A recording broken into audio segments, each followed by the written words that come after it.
Welcome to Expert Guidance Classes. साल 326 ईसा पूर्व यूनान का महान योद्धा सिकंदर, जिसे हम अलेक्जेंडर द ग्रेट के नाम से जानते हैं, अपने विजय अभियान के दौरान भारतीय उपमहाद्वीप की ओर बढ़ा। उसकी महत्वाकांक्षा थी दुनिया का सबसे बड़ा साम्राज्य स्थापित करना, लेकिन भारत की भूमि पर उसे मिली एक ऐसी चुनौती जिसने उसकी जीत की परिभाषा ही बदल दी। यह कहानी है सिकंदर के भारत अभियान की, जिसमें साहस, रणनीति और संघर्ष का अद्भुत संगम देखने को मिला। सिकंदर महान का भारतीय अभियान 327 ईसा पूर्व में शुरू हुआ और 325 ईसा पूर्व तक चला। फारसी साम्राज्य पर विजय प्राप्त करने के बाद मैसेडोनियन सेना ने उत्तर पश्चिमी भारतीय उपमहाद्वीप में एक अभियान चलाया। 2 वर्षों के भीतर सिकंदर ने मैसेडोनियन साम्राज्य का विस्तार किया, जो व्यापक ग्रीक दुनिया से निकटता से जुड़ा हुआ था, जिसमें गांधार और सिंधु घाटी शामिल थे, जो सिंधु घाटी की फारसी विजय द्वारा स्थापित पहले की सीमाओं को पार कर गया था। मैसेडोन द्वारा गांधार को अपने में समाहित करने के बाद, जिसमें तक्षशिला शहर भी शामिल था, सिकंदर और उसकी सेना पंजाब में आगे बढ़ी, जहां उनका सामना क्षेत्रीय भारतीय राजा पोरस से हुआ। 326 ईसा पूर्व में सिकंदर ने हाइडस्पेस की लड़ाई के दौरान पोरस और पौरवों को हराया। यह लड़ाई संभवतः मैसेडोनियन की सबसे महंगी लड़ाई थी। सिकंदर का निरंतर पूर्व की ओर मार्च उसकी सेना को मगध में स्थित नंद साम्राज्य के साथ टकराव की ओर ले जा रहा था। ग्रीक स्रोतों के अनुसार नंद सेना मैसेडोनियन सेना के आकार की 5 गुना थी। सिकंदर के सैनिक, जो तेजी से थके हुए, घर की याद में और भारत गंगा के मैदान में बड़ी भारतीय सेनाओं का सामना करने की संभावनाओं से चिंतित थे, ने हाइफैसिस नदी पर विद्रोह कर दिया, जिससे पूर्व की ओर बढ़ने से इनकार कर दिया।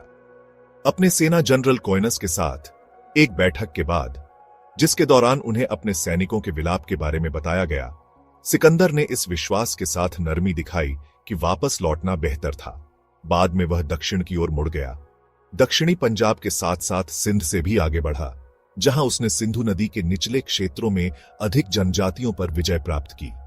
सिकंदर के साथ भारत आने वालों में से अरिस्टोबुलस, ओनेसिक्रिट्स और नियार्कस ने भारतीय अभियान के बारे में लिखा था। सिकंदर के भारतीय अभियान का एकमात्र जीवित समकालीन विवरण नौसेना कमांडर नियार्कस की यात्रा की रिपोर्ट है, जिसे सिंधु नदी और फारस की खाड़ी के बीच तट की खोज करने का काम सौंपा गया था।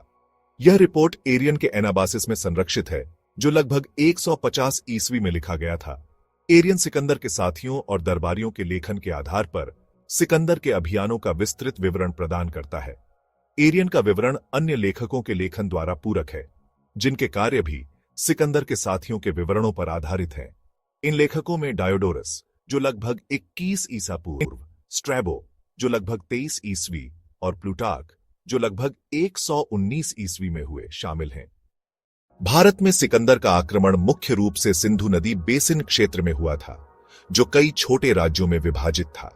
ये राज्य विशेष जनजातियों के प्रभुत्व पर आधारित प्रतीत होते हैं, क्योंकि ग्रीक लेखकों ने मलोई जैसी जनजातियों के साथ साथ राजाओं के नाम का उल्लेख किया है, जिनके नाम आदिवासी पदनाम प्रतीत होते हैं। फारस के अचमेनिद साम्राज्य ने पिछले दशकों में सिंधु घाटी पर आधिपत्य जमा रखा था, लेकिन जब सिकंदर की सेना इस क्षेत्र में पहुंची, तब सिंधु नदी से परे अचमेनिद शासन का कोई निशान नहीं था। लेकिन स्ट्रैबो, जो पहले के लेखक एराटोस्थनीज से अपनी जानकारी प्राप्त करते हैं, कहते हैं कि अचमेनिद राजा ने सिंधु के पश्चिम में क्षेत्र को नियंत्रित किया था। यह क्षेत्र कपिसा गांधार क्षेत्र सहित संभवतः भारतीयों का क्षेत्र था।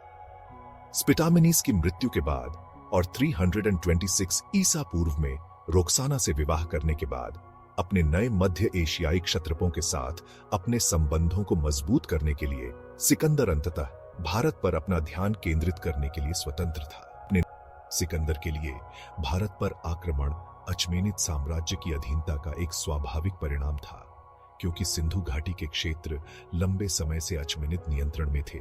सिंधु घाटी पर अचमेनिद विजय के बाद से 515 ईसा पूर्व सिकंदर केवल उन क्षेत्रों पर कब्जा कर रहा था जिन्हें उसने अचमेनिद से प्राप्त किया था, और अब उसे सही मायने में अपना मानता था।